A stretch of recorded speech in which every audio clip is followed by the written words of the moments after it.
Mbalamusizaako mwenna mikwano gyaffe abagobera Renny Media mwebale kubanga mutwagadde nnyo abasubscribinze, thank you so much. Mwebale nnyo. Wayise emyezi kati ng'etaano bukyanga Tata Amal eyali bba wa Rema naye Dr. Hamza n'amusinga ensumika n'amutwala bukyanga agenda eri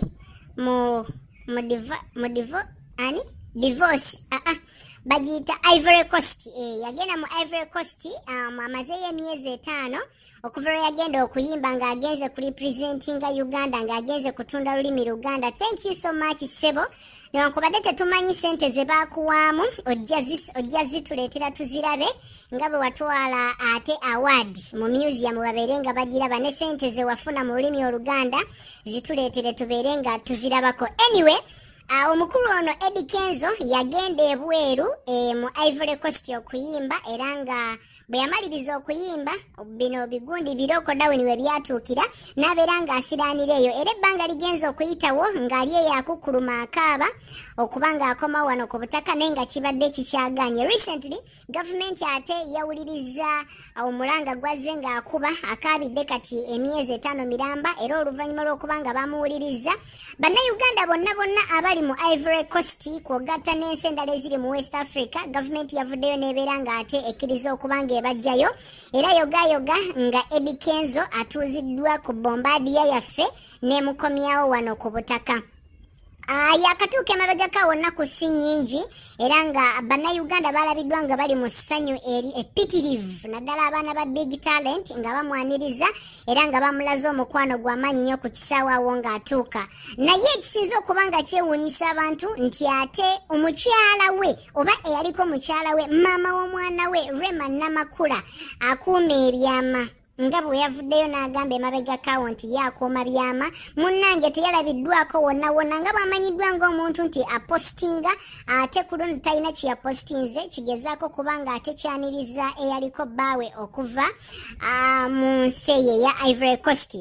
Ababisomera mu bbaasa bagamba nti Rema yaddukanya page oba Facebook page ya Amal Musuuza ate nga Kenzo yaddukanya page ya Maya Musuuza. Jjukira nti Kenzo alina abaana ab'obuwala babiri, Maya Musuuza omukulu ne Amal Musuuza. So abantu babadde basuubira okuba nga Amal Musuuza agenda kuba nga akulisaayo Daddy okuva ebweru okudda ku butaka naye ate tekyasobose era ng'abantu bangi kino ate kyabalaze ekifaananyi kirala ne beeyongera okuba nga bagamba nti engeri Rema gye kirabika okuba nti yaddukanya page eno yasazeewo ekibeera kyabeere nga akiraga bw'atyo n'omwana aleme kulisaayo taata we ng'ava ebweru. So ng'ate ye Maya Musuuza yalabiddwako nga akulisaayo taata we ebweru era abantu ne bagamba nti Kenzo alabika ye yayeekulisizaayo. Naye anyways ffe byo si bye byatuleese waliwo n'agava mu nkuba agagamba nti Eddy Kenzo olw'okuba nti yawulidde bubi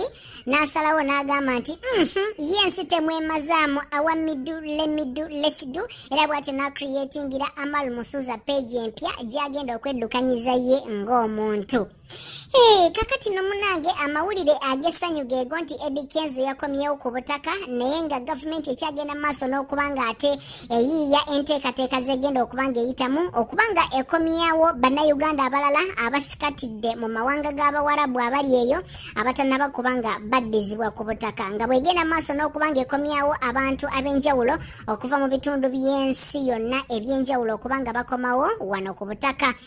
Eddy Kenzo abantu bamulaze omukwano naye katusuubire nti ne bannaffe abali ku kyeyo bwe banaaba bakomawo nga gavumenti egguddewo ekisaawe nabo munaabaaniriza bwe batyo. Muleme kubanga mutijjatijja nga olw'okuba Eddy Kenzo kiki naye munnayuganda ng'abalala ne bannayuganda abali ebweru nabo mubafeeko muleme kuddeyo kutuula eyo mu mawofiisi gammwe ne mutunulanga.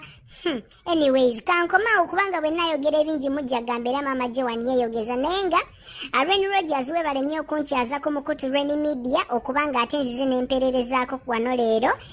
Ndi mugezaako kuba nga ngenda maaso n'okutumbula ekitone kyangu manyize nnyina ebitone bingi kati nakino ekitone ky'okuweereza ndi mugezaako kuba nga nkitumbula. Mwebale kubanga mutuwuliriza ate era nga mutulaba mwebale kusaks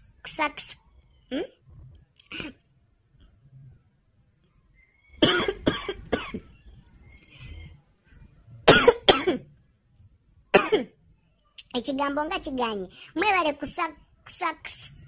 kusaksikula scratching mwebale